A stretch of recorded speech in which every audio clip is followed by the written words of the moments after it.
This is Rajat from IIT classes. Today we are going to start Social Science SST Chapter 6 of Class 6. 6 का class 6 का chapter 6 है, ठीक है। तो ये है रूरल एडमिनिस्ट्रेशन, मतलब ग्रामीण प्रशासन, ठीक है। मतलब गांव में प्रशासन जो होता है गांव में वो कैसे वर्क करता है, सारा मतलब रूरल में ग्रामीण इलाकों में कैसे कैसे सब लोग काम करते हैं। मतलब एक गांव अगर हम ले लेते हैं तो अंडरस्टैंड करते हैं कैसे हेल्थ वर्कर्स और कैसे हॉस्पिटल, आंगनवाड़ी केंद्र और ये सब मतलब एक प्रॉपर वे से अंडरस्टैंड करेंगे। बट उससे पहले इस चैप्टर के अंदर जो डिफ़िकल्ट वर्ड्स हैं उनको समझ लेते हैं, तो उससे क्या होगा हमारा चैप्टर को हम अच्छे से अंडरस्टैंड कर सकते हैं, ठीक है। तो चैप्टर के अंदर जो वर्ड्स हैं पहले उनको समझने की कोशिश करते हैं। ये सारा चैप्टर में एक स्टोरी है। First 2 person are fighting each other, वो एक दूसरे से फाइटिंग कर रहे होते हैं, दोनों के दोनों लड़ रहे होते हैं, ठीक है, एक दूसरे से लड़ रहे होते हैं। फिर उसके बाद में उन सबके बीच में जो वो विवाद हो रहा होता है, लड़ाई हो रही होती है, तो उसको समाप्त करने के लिए पटवारी आता है। ज़मीन के ऊपर, लैंड के ऊपर ही वो विवाद हो रहा होता है, क्योंकि वो उससे थोड़ा सा अपनी ज़मीन से थोड़ा सा ज़्यादा कंट्रोल कर लेता है, ज़मीन के ऊपर आगे बढ़ा लेता है, पीछे कर लेता है। तो उस केस में ये चैप्टर है। तो ये चैप्टर में खसरा रिकॉर्ड मोस्ट इंपॉर्टेंट होता है, जो कि ऑनलाइन भी निकलता है। ये होता है पटवारी के पास। तो जब विवाद ज़्यादा बड़ा हो जाता है तो हम पटवारी को कैसे बुला करके और फिर उससे हम करवा लेते हैं, उसको विवाद को हम सॉल्व कर लेते हैं, ठीक है।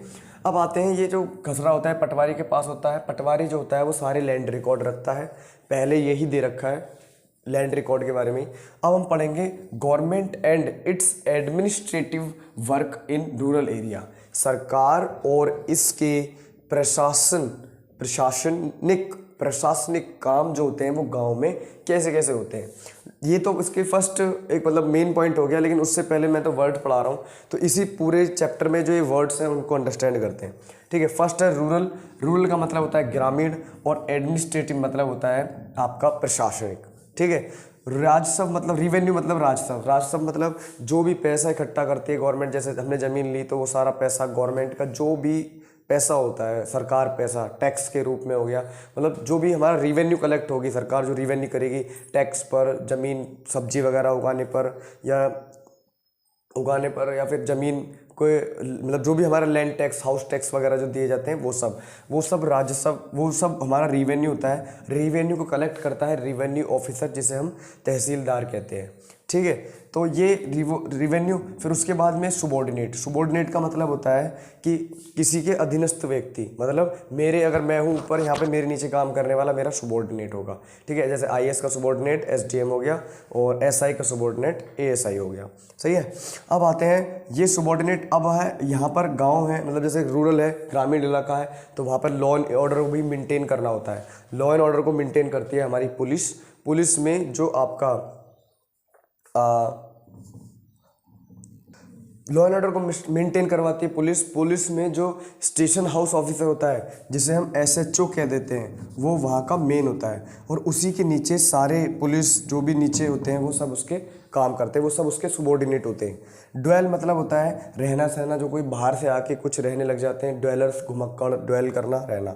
डिस्प्यूट, अब गांव है तो गांव में रूरल में विवाद भी होगा, तो विवाद को हम डिस्प्यूट कहते हैं, लड़ाई झगड़े जो भी विवाद हुआ है उसके ऊपर। इन्वेस्टिगेट, अगर विवाद ज़्यादा बड़ा हो गया है, वायलेशन ऑफ लॉ हुआ है, तो फिर इन्वेस्टिगेट होगी। इन्वेस्टिगेट होगा तो क्राइम मतलब जो भी क्या बोलेंगे, क्राइम जिसने जो भी क्राइम किया है, गुनाह किया है वो। और क्रिमिनल, फिर उसके बाद में क्रिमिनल को पकड़ने का काम करती है पुलिस। फिर उसके बाद उसको कस्टडी में लिया जाता है। कस्टडी में 2 कस्टडी, जुडिशियल कस्टडी और कस्टडी। अगर नॉर्मल मामला है तो उसको वहीं पे ही या डीएम कोर्ट तक जाता है। अगर ज़्यादा बड़ा विवाद है तो उसको जुडिशियल कस्टडी में लिया जाता है। फिर उसके बाद आगे की कार्रवाई डीएम के आदेश पर की जाती है। आगे फिर उसके अगर जैसे एफआईआर वगैरह होती है तो उसे हम चार्जशीट भी कह देते हैं, आरोप पत्र। जो उस पर एलिगेशन लगाए हुए होते हैं, जो भी उसके ऊपर आरोप लगाए हैं, वो सब से चार्जशीट तैयार की जाती है। पटवारी हम जानते हैं रिवेन्यू ऑफिसर, तहसीलदार को बोलते हैं। ये सारा रिवेन्यू कलेक्ट करता है और प्रोवाइड करवाता है आगे, फिर आगे से आगे गवर्नमेंट के पास। लेवेज मतलब होता है कानूनी धन। लेवेज मतलब कानूनी धन होता है, वही कानूनी रूप से लिया गया पैसा, वो सभी एक तरीके से यही हो गया टैक्स, हमारा रिवेन्यू उसमें आ गया। एकड़, जो ज़मीनें मापते हैं उसको एकड़ में मापते हैं ना, उसको ये एकरेज लिखा हुआ है। सुपरवाइज मतलब होता है निगरानी करना, ध्यान रखना इन सब चीज़ों का। डिलाय मतलब कोई विविध हस्ताक्षर उसको बोलते हैं। और फीस नहीं, फ़ी होता है, जो भी फीस लगती है सरकारी काज में उसको बोलते हैं फीस। अगर वायलेशन ऑफ लॉ ज़्यादा बढ़ गया होता है कई बार, तो उसके बाद में ये जितने भी मामले होते हैं, ठीक है, मामले दो टाइप के होते हैं। सिविल लॉ मतलब जो भी मतलब जो भी क्रिमिनल होता है, जो भी किसी भी लॉ अगर वायलेशन ऑफ लॉ करता है, लॉ का वायलेशन होता है, तो उसके हिसाब से पहले मामले को देखा जाता है कि वो मामला है क्या, कौन से लॉ में आएगा। तो एक होता है सिविल लॉ और दूसरा होता है हमारा क्रिमिनल लॉ। अब ये देखना पड़ता है किसका वायलेशन हुआ है, क्रिमिनल लॉ, ठीक है। अब उसके बाद में अगर मामला ज़्यादा बड़ा होता है, कई बार मतलब अगर आप अपने न्याय के लिए या अपने मतलब जो भी डिस्प्यूट्स हुए हैं, जो भी मतलब अपने आप चाहते हो कि हमें मतलब न्याय जस्टिस, अगर आपको जस्टिस चाहिए तो फिर डिस्ट्रिक्ट कोर्ट, पहले डिस्ट्रिक्ट कोर्ट में जाना पड़ता है। फिर उसके बाद में अगर आप वहाँ पर आपको लगता है कि आपको जस्टिस ठीक से नहीं मिला है और आप चाहते ही नहीं है, दो ही पार्टियाँ दोनों ही सहमत नहीं है, तो फिर वो हाई कोर्ट और हाई कोर्ट के बाद में सुप्रीम कोर्ट, ठीक है। ये मेन होता है, ये दोनों इसके नीचे काम करते हैं। और इसका जो मामला होता है, जो अब ये अगर इसने जो जजमेंट पास कर दिया तो इसका सबसे ऊपर होगा, ठीक है। ये सब इसके सबॉर्डिनेट मान लो दोनों की। तो पहले डिस्ट्रिक्ट कोर्ट, हाई कोर्ट और फिर सुप्रीम कोर्ट, ठीक है।